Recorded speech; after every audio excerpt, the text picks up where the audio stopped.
बिस्मिल्लाहिर्रहमानिर्रहीम। हमारा next topic है stages in supply chain. Supply chain में दो स्टेजेस होती हैं। The aim of supply chain is to procure and supply something to the end user और कंज्यूमर। यानी हमारा सप्लाई चेन का जो टोटल प्रोसेस है उसका मकसद ये होता है कि हमने कहीं से कुछ ख़रीद के मैन्युफैक्चरिंग तक पहुंचाना है और फिर मैन्युफैक्चरिंग में जो गुड्स पड़ी हैं, जो फिनिश गुड बनी है, उसको कंज्यूमर तक या जिसने कंज्यूम करना है, जो कस्टमर है, जो फाइनल कस्टमर है, कंज्यूमर तक पहुंचाना है। तो इस सारे प्रोसेस में जो सिंपल सप्लाई चेन का प्रोसेस होगा या कम्प्लेक्स में भी अगर आप जाएंगे तो इसको हम दो हिस्सों में डिवाइड करेंगे। एक अपस्ट्रीम होता है और एक डाउनस्ट्रीम होता है। अपस्ट्रीम आपका वो प्रोसेस होता है जो आपके सप्लायर के वेयर हाउस से लेके आपकी फैक्ट्री तक का होता है कि चीज़ें जो आ रही हैं, ये आपके रॉ मटेरियल अगर पड़े हैं तो ये रॉ मटेरियल यहाँ से, यानी ये अपस्ट्रीम का प्रोसेस है यहाँ तक। तो ये रॉ मटेरियल यहाँ मैन्युफैक्चरिंग प्रोसेस तक जाने का जो नाम है ये अपस्ट्रीम है। यानी ये जो सप्लाई चेन यहाँ से यहाँ तक इन्वॉल्व हो रही है कि आपने इन गुड्स को, रॉ मटेरियल को यहाँ से उठा के मैन्युफैक्चरिंग को तक पहुँचाया, इसको अपस्ट्रीम कहते हैं। इसको फर्स्ट एंड प्रोसेस भी कहते हैं, अपस्ट्रीम प्रोसेस भी कहते हैं। तो इन चीज़ों का रॉ मटेरियल का मैन्युफैक्चरर तक जाना, मैन्युफैक्चरिंग प्रोसेस तक जाना अपस्ट्रीम प्रोसेस। जब यहाँ पर चीज़ें बन जाएंगी तो फिर ये डाउनस्ट्रीम सेक्टर है, डाउनस्ट्रीम प्रोसेस है, इसको बैकएंड प्रोसेस भी कहते हैं। तो डाउनस्ट्रीम या बैकएंड का प्रोसेस जो है गुड्स को फिर सेम वही सप्लाई चेन जो यहाँ पर इन्वॉल्व हुई थी, जो अपस्ट्रीम में रॉ मटेरियल जिस तरह से सप्लाई हुए यहाँ तक, तो जो सप्लाई चेन यहाँ पर इन्वॉल्व हुई सेम यही प्रोसेस फिनिश गुड को मैन्युफैक्चरिंग से कंज्यूमर तक, यानी जिसने कंज्यूम करनी है वो आइटम, तो उस तक पहुँचाने के लिए जो सप्लाई चेन इन्वॉल्व होगी वो डाउनस्ट्रीम होगी। तो अपस्ट्रीम जो पीछे से मैन्युफैक्चरिंग तक आएगी ये अपस्ट्रीम कहलाएगी। जो मैन्युफैक्चरिंग से कंज्यूमर तक की सप्लाई चेन है ये डाउनस्ट्रीम कहलाएगी। या इसको फ्रंट एंड कहते हैं, इसको बैक एंड कहते हैं। यानी फ्रंट एंड जहाँ से रॉ मटेरियल आके मैन्युफैक्चर में इंटर हों और बैक एंड जहाँ से फिनिश गुड कंज्यूमर तक पहुँच जाए, यानी ख़त्म होने के लिए जहाँ पे उसने इस्तेमाल होना है वहाँ पर जाने का नाम बैक एंड है या डाउनस्ट्रीम है। अच्छा, supply chain is system of organization, people and activities involved in getting a product or services from the source to the consumer। Supply chain उस प्रोसेस का नाम है जिससे आप रॉ मटेरियल को सोर्स करते हैं, उठाते हैं और मैन्युफैक्चरिंग का पहुँचाते हैं और मैन्युफैक्चरिंग से फिनिश गुड को कंज्यूमर तक पहुँचाते हैं। Upstream getting the raw material needed for production. Upstream से मुराद है कि आप जो रॉ मटेरियल आपके हैं वो आप मैन्युफैक्चरिंग तक पहुंचाने का जो प्रोसेस है वो अपस्ट्रीम है। Downstream is a process the raw material into finish product. Downstream आपके रॉ मटेरियल का मैन्युफैक्चरिंग होना, प्रोसेस होना, फिनिश गुड बनना और कंज्यूमर तक पहुंचना, इसको डाउनस्ट्रीम कहते हैं।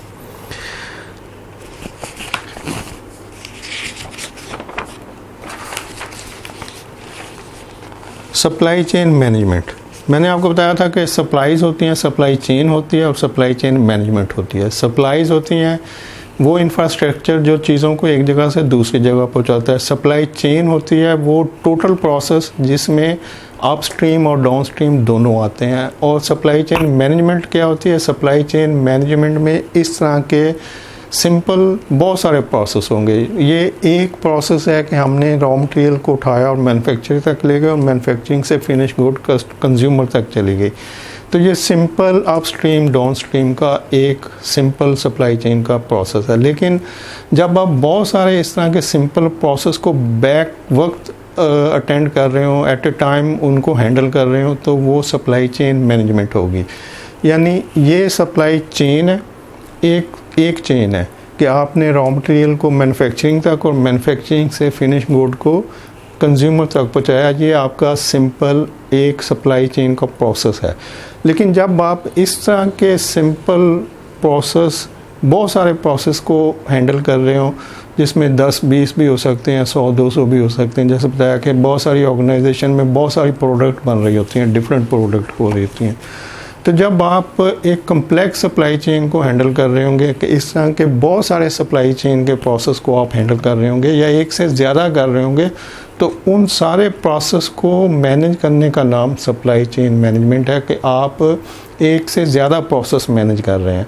तो management is the word that कि आप एक से ज़्यादा प्रोसेस इन्वॉल्व हैं सप्लाई चेन के, एक से ज़्यादा प्रोडक्ट इन्वॉल्व हैं, एक से ज़्यादा रॉ मटेरियल इन्वॉल्व हैं, तो उसको हम कहेंगे कि ये सप्लाई चेन मैनेजमेंट है कि आप बहुत सारी सप्लाई चेन को मैनेज कर रहे हैं।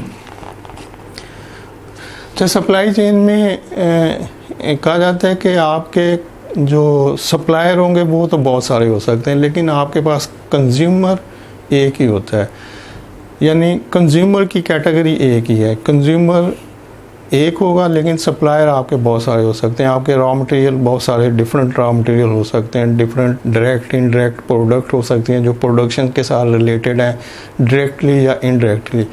तो वो सारे प्रोसेस जो है वो डिफरेंट सप्लायर से होंगे, लेकिन कंज्यूमर आपका एक ही होगा, यानी एंड यूज़र एक ही होता है जिसने प्रोडक्ट को उठाना है और कंज्यूम कर लेना है। Supply chain management aim to reduce cost, improve value and reduce risk. Supply chain का मकसद है कि हम कीमत को कम से कम करें और क्वालिटी को मैक्सिमम रखें और मिनिमम टाइम में कस्टमर की जो डिज़ायर्ड आइटम है वो उस तक पहुंचा दें। देखिए, अगर तो कस्टमर किसी चीज़ को इस्तेमाल करने के बाद एक बड़ा मज़ा आया, ये जो ऐसे कंज्यूमर करता है, जो उसकी सेटिस्फेक्शन का जो एक फीलिंग उससे होती है। जब कस्टमर सेटिस्फाइड फीलिंग फील करता है किसी प्रोडक्ट को इस्तेमाल करने के बाद, तो समझे कि फिर आपकी supply chain best supply chain है और आप उससे मैक्सिमम उसको इफ़ेक्टिवली उसको इम्प्लीमेंट कर रहे हैं। तो जो कस्टमर की सेटिस्फेक्शन है वो आपका रिज़ल्ट है कि कस्टमर आपकी प्रोडक्ट को कंज्यूम करने के बाद एक सेटिस्फैक्ट्री फीलिंग फील कर रहा है, और उस सेटिस्फैक्ट्री फीलिंग के लिए सारी सप्लाई चेन को मैनेज किया जाता है। और उसके जो पीछे बेसिक 2-3-4 चीज़ें चल रही होती हैं, जो मैनेजमेंट होती है, ऑनर होता है कंपनी का, उसके लिए सबसे बड़ी चीज़ होती है कि प्रॉफिट जो है वो मेरा मैक्सिमाइज हो। तो प्रॉफिट मैक्सिमाइज कैसे हो सकता है? जब आप कॉस्ट को रिड्यूस करेंगे। अगर आप कॉस्ट को मिनिमम साइड पे लेके जाएंगे तो उसका प्रॉफिट बढ़ता जाएगा। नंबर 2, उसको ये होता है कि मेरी प्रोडक्ट जो है वो सेटिस्फैक्ट्री प्रोडक्ट हो, वो कंज्यूमर जब एक दफ़ा इस्तेमाल करे तो वो सेटिस्फैक्शन फील करे। जब वो सेटिस्फैक्शन फील करेगा तो वो दोबारा उस प्रोडक्ट को कंज्यूम करेगा, और दोबारा कंज्यूम करने का मतलब है कि उसकी जो प्रोडक्शन है वो बढ़ती जाएगी, सेल बढ़ती जाएगी और चीज़ें इस्तेमाल होती जाएंगी। तो अब 2 बेसिक चीज़ें हैं कि जो कंपनी है उसका प्रॉफिट मैक्सिमम हो और कस्टमर की सेटिस्फैक्शन भी मैक्सिमम हो। और इन दोनों चीज़ों को करने के लिए, यानी दोनों एंड पे जब हम वर्किंग करते हैं तो हम 2 चीज़ों को देखते हैं कि जब हमने प्रॉफिट को मैक्सिमाइज़ करना है कंपनी को, तो हमने कॉस्ट को मिनिमम करना है, हमने कॉस्ट को रिड्यूस करना है। वो हम प्रोक्योरमेंट में करें, हम ट्रांसपोर्टेशन लॉजिस्टिक में करें, हम वेयर हाउस में इन्वेंट्री को मैनेज करते हुए करें, हम प्रोडक्शन में कुछ इम्प्लीमेंट करें चीज़ें, हम आगे जो सेल डिस्ट्रीब्यूशन है और कंज्यूमर तक प्रोडक्ट को पहुंचना है उसमें कुछ करें। तो ये सारा जो प्रोसेस है सप्लाई चेन का, ये सारा कॉस्ट को रिड्यूस करने के लिए।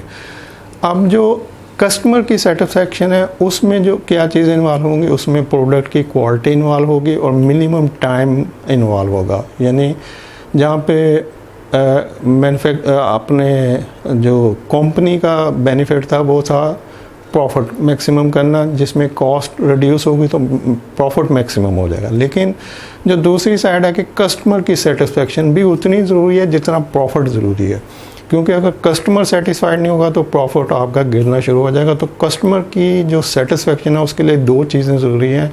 नंबर 1 प्रोडक्ट की क्वालिटी, और नंबर 2 मिनिमम टाइम, कि जिस वक्त कस्टमर को चाहिए। अगर मुझे आज सुबह एक ब्रेड चाहिए, उसका ब्रांड XYZ है, कि मुझे XY जेड ब्रेड चाहिए, मैं दुकान पर जाता हूँ तो दुकानदार कहता है कि जी वो अभी वैन वाला आया नहीं है, उसका टाइम 10 बजे है। तो मैं उसे कहता हूँ यार 10 बजे कौन ब्रेड ख़रीदेगा ना, मतलब मुझे अभी चाहिए, अगर अभी तुम्हारी शेल्फ में वो ब्रांड अवेलेबल नहीं है तो वो कहेगा अच्छा जी ये ले लें, ये ले लें, ये भी अच्छा है, ये भी अच्छा है। अब मैं क्या करूँगा, अब मैं उसको पकड़ के उसकी सॉफ्टनेस देखूँगा कि अच्छा यार ये कुछ बेहतर लग रही है तो चलो ये दे दो। तो वो जो मेरी उस ब्रांड के लिए लॉयल्टी थी कि मैंने वो वाली XYZ ब्रेड लेनी है, वो सिर्फ इसलिए मैं नहीं ले सका कि वो टाइमली वहाँ पे अवेलेबल ही नहीं थी।